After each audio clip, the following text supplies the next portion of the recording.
सैनिक school exam पास करने का परसेंटेज क्या है?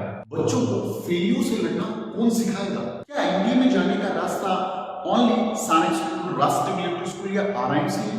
How to reduce stress as a parents, as a student? How to prepare in last 4 days? Hello respected parents and dear student, आज की video में बात करने वाले हैं 5 पॉइंट की। पॉइंट नंबर 1 की बात करते हैं कि सैनिक स्कूल एग्जाम को पास करने का परसेंटेज क्या है।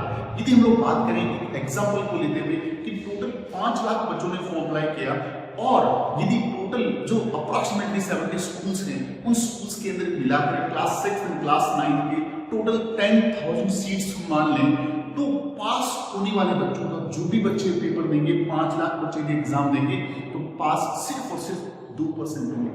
तो क्या हुआ 98% बच्चों का। नेक्स्ट इंपॉर्टेंट बात कि बच्चों को फेलियर से लड़ना कौन सिखाएगा? As a teacher, as a institution, as a parents, as a friend, as a relatives, हम बच्चों की सक्सेस को बहुत सेलिब्रेट करते हैं और हम सेलिब्रेशन चाहते हैं कि सक्सेस को सेलिब्रेट किया जाए। लेकिन हम जानते हैं कि इस तरह के जो बड़े कॉम्पिटिटिव एग्जामिनेशन होते हैं उनमें जो परसेंटेज ऑफ पास होने वाले बच्चे बहुत कम होते हैं। यदि हम इस आइडिया को यदि माने कि इस आइडिया को माने तो अप्रोक्सीमेटली 98% बच्चे इस एग्जाम को पास नहीं करने वाले। तो उन 98% बच्चे जब फेल होंगे तो उन्हें कौन बताएगा कि फेलियर एक टेम्परेरी है, आपको प्रोसेस को एंजॉय करना है। तो एज ए टीचर हमारी जिम्मेदारी है, एज ए पेरेंट्स आप लोगों की जिम्मेदारी है कि हमें बच्चों को फेलियर से लड़ना सिखाना होगा। एक एग्जांपल देता हूं आप लोगों को जो रियल है कि इस बार जब 17 दिसंबर को आरएमएस का पेपर हुआ तो मेरे पास जितने भी कॉल्स रिसीव हुए, एक अचंभित करने वाली बात है, सरप्राइज हो गया मैं कि उसमें से मैंने जो काउंसलिंग करी उसमें 80% to 85% इस बार मैंने पेरेंट्स की काउंसलिंग की। क्योंकि बहुत सारे पेरेंट्स इतना स्ट्रेस्ड हो चुके थे क्योंकि उन बच्चों के बेस पे उन्होंने अपने आप को इतना स्ट्रेस में ले लिया था कि भाई हमने तो इस बार जॉब को छोड़ रखा है, हमने इस बार हमारे काम को छोड़ रखा है और पूरा फोकस पूरे दिन इस पे लगे हुए। सर मैम, मैं आपसे रिक्वेस्ट करना चाहूंगा, बच्चा है, रोबोट नहीं है। उस बच्चे को आप देखिए, उस बच्चे को, हर बच्चे के अंदर बायोलॉजिकली भगवान ने भी क्या है, सारे बच्चों को अलग बनाया है, उन सबका फिंगरप्रिंट अलग है, तो हर बच्चे की एबिलिटी अलग है।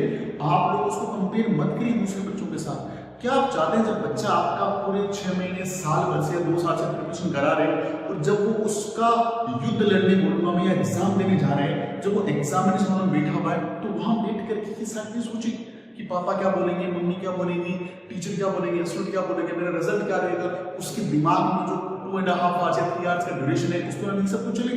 क्या आप चाहते हैं आपका बच्चा एकदम स्ट्रेस फ्री हो, उसके दिमाग में मैथ चले, जीके चले, रीजनिंग चले, उसके दिमाग में अच्छी कोर्स चले ताकि वो एग्जाम में जितना उसने सीखा है वो परफॉर्म कर पाए, ताकि जब रिजल्ट आए ना तो आप बच्चे की रियल एबिलिटी को समझ पाए, आपका बच्चा एकदम स्ट्रेस फ्री स्टडी कर पाए। तो जरूरी है कि उस बच्चे पे एक्सपेक्टेशंस का जो बोझ है उसको हल्का कर दिया जाए।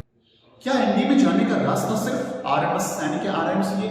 बच्चों और पेरेंट्स, आप यदि गूगल करेंगे तो आपको जान के आश्चर्य होगा कि बहुत सारे ऐसे बच्चे भी एनडीए क्लियर कर रहे हैं जो शायद जानते भी नहीं है सैनिक स्कूल के बारे में, आरएमएस के बारे में, आरआईएमसी के बारे में, जो गांव की किसी सरकारी स्कूल में पढ़ करके वो एनडीए क्लियर कर रहा है। तो सिर्फ इतना बच्चे पे प्रेशर नहीं बनाना कि उसको देखना है कि यदि वो फेल हो गया तो उसका करियर में बहुत कुछ अचीव करना रह जाएगा। नहीं, ये सब कुछ नहीं होने वाला। बच्चे को स्ट्रेस फ्री रखिए, बच्चे के अंदर एबिलिटी है, बच्चे के अंदर समझ है, बच्चे में यदि लगन है, बच्चा इस सब्जेक्ट को अंडरस्टैंड धीरे धीरे कर रहा है तो वो after 12th direct PCB ND clear करते हैं। बहुत सारे बच्चे, आपका बच्चा भी कर सकता है। तो बहुत सारे रास्ते और इंडिया के अलावा भी ऐसे हजारों वे हैं जहाँ बच्चा परफॉर्म कर सकता है, बहुत अच्छा कर सकता है। गवर्नमेंट जॉब, प्राइवेट सेक्टर्स, बहुत ज्यादा, क्योंकि हर इंसान में अपनी एक एबिलिटी होती है। तो बच्चे को एक फिक्स बॉक्स में मत पैक करिए, उसको आउट ऑफ द बॉक्स सोचने के लिए थोड़ा स्पेस दीजिए, थोड़ा टाइम दीजिए और थोड़ा रिलैक्स रखिए उस बच्चे को, बच्चा 100% कर पाए। अगली इंपॉर्टेंट बात कि स्ट्रेस फ्री कैसे रहे, कैसे लोग एकदम चिल रहे हैं, कैसे बच्चा आपका चिल रहे हैं और कैसे वो अपनी नॉलेज को एग्जाम हॉल में बेहतरीन ढंग से परफॉर्म कर पाए। तो सबसे पहले जरूरी है बच्चों से जो एज ए पेरेंट्स या एज ए टीचर हम लोग एक्सपेक्टेशंस करते हैं, तो एक्सपेक्टेशंस करना गलत नहीं है बट उसका बोझ बच्चे पे लादना गलत है। तो वो हम लोग समझें, बच्चों को दूसरे बच्चों से कंपेयर ना करें। बच्चों को हम लोग ये सिखाएं कि आप लोगों को अपना 200% देना है। आज आपने क्या सीखा, दैट्स मच इम्पॉर्टेंट। कल क्या सीखना, दैट्स मच इंपॉर्टेंट। फोकस करो, सीखो सीखो सीखो सीखो। Learning is a very important thing, और डेली बेसिस लर्निंग। यदि आप बच्चों का कुछ बेहतरीन चाहते हैं ना, तो शाम को उसको टाइम दीजिए, उसको पूछिए कितना सीखा, कहाँ दिक्कतें आ रही है, उसके स्ट्रॉन्ग पॉइंट कौन से, उसके वीक पॉइंट कौन से, टीचर ने आज क्या करवाया, आज बच्चा कितना सीख रहा है, प्रैक्टिस कितना कर रहा है, आज उसकी लर्निंग प्रोसेस क्या है, उस पर फोकस करना है। क्योंकि डेली बेसिस पे बच्चा कुछ नया सीखता जाएगा। तो हो सकता है इस एग्जाम में नहीं, अगले एग्जाम में, उसके एग्जाम में, उसके अगले एग्जाम में कहीं ना कहीं 100% बच्चा सक्सेस हुआ ही होगा। तो ये सारी चीजें आप ध्यान रखेंगे तो आप as a parents stress free रहेंगे, क्योंकि आपके बच्चे का जो फिंगरप्रिंट है ना, वो दुनिया में सिर्फ उसी का है। तो उसके अंदर जो एबिलिटी है ना, वो सिर्फ उसी में, और कोई भी ऐसा नहीं कर सकता। तो बिलीव ऑन योर चाइल्ड। अब बात करते हैं एज ए स्टूडेंट। बच्चों बहुत लिमिटेड टाइम बचा है, मैं बताऊंगा अगले स्टेप में कि टाइम में हम क्या कर सकते हैं। तो बच्चों आप लोगों ने यदि स्ट्रेस फ्री रहना है, तो पहले अपने आप को रिलैक्स रखना, नहीं सोचना किसी के बारे में, नहीं सोचना एग्जाम के बारे में, सिर्फ सोचना है ये जो मूवमेंट चल रहा है उसके बारे में कि अब कितना पढ़े, क्या क्या आपने पढ़ लिया है। पहले आप अपना जितना सिलेबस आपने पढ़ा है उसका रिविजन करने की कोशिश करिए, कुछ मॉक टेस्ट लगाइए, कुछ आप लोग इंपॉर्टेंट पॉइंट्स के नोट्स बनाइए, ताकि आप लोगों को पता रहे कि भाई हमने कितना कर लिया, हमारा कितना ड्यू है और कैसे और इम्प्रूव किया जा सकता है।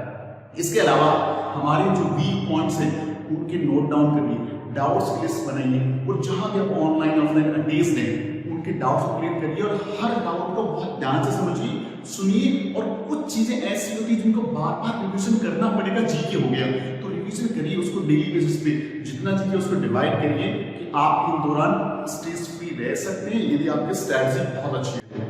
Last but not least, last point कि how to use last 4 day. ये जो 4 दिन हमारे हाथ में, उनको कैसे यूटिलाइज करें। तो as a student, as a parents, as a teacher, हम सब लोग कंबाइन होकर काम करेंगे, तो डेफिनेटली हमारा बच्चा एग्जाम हॉल में जो भी उसने सीखा है उसको बहुत बेहतरीन ढंग से परफॉर्म कर पाएगा। नंबर 1 फोकस करना है उसके रिविजन, कि जो उसको आता है और जो उसको नहीं आता उसको पता होना चाहिए। तो जो उसको आता है उसका रिविजन थोड़ा कम करना है, जो नहीं आता उसको ज्यादा फोकस करना है। नंबर 2 मॉक टेस्ट करें, मॉक टेस्ट देगा उस दौरान, अभी हमारा 4 दिन है तो 2-3 मॉक टेस्ट कम से कम करना चाहिए, ताकि उसको टाइम का मैनेजमेंट पता रहे। और टाइम के दौरान देखिए कि पहला मुझे कौन सा एक्शन करना है, दूसरे नंबर पे कौन सा करना है, कॉमा कैसे भरनी है। ये जो छोटी छोटी बातें बहुत इंपॉर्टेंट है, क्योंकि यदि इसकी प्रैक्टिस करी होती है ना, एग्जाम में बच्चा स्ट्रेस फ्री रहता है। जो भी इंपॉर्टेंट कंटेंट है, जो भी इंपॉर्टेंट फॉर्मूला है, जो भी इंपॉर्टेंट आपके वोकैब्स है, जो भी इंपॉर्टेंट कुछ कॉन्सेप्ट्स हैं जीके के, उन सब की एक लिस्ट बना लीजिए, और एग्जाम में जाने से पहले उसको रिविजन करके जाना है आप लोगों को। और लास्ट, स्ट्रेस फ्री रहना है, मस्त रहना है, बिलीव इन योर सेल्फ, और बढ़िया ढंग से ये विश्वास रखते हुए पढ़ना है कि yes I can give my 100% only. Result के बारे में नहीं सोचना हमें, दैट्स मच इंपॉर्टेंट। और हम आपके लिए क्या कर सकते हैं, हम आपके लिए फ्री टेस्ट सीरीज यदि आपको चाहिए फ्री डाउट सेशंस, आपको चाहिए यार मुझे बहुत टेंशन हो रही है, आपको चाहिए कुछ मोटिवेशनल सेशन चाहिए, या आप लोगों को चाहिए बेहतरीन काउंसलिंग, तो आपको करना क्या है, इस नंबर पे सिर्फ अपना एडमिट कार्ड भेज देना है। क्योंकि ऐसे तो रैंडमली बहुत सारे मैसेज रोजाना आते हैं और हर एक का कॉल रिसीव कर पाना is not possible for us.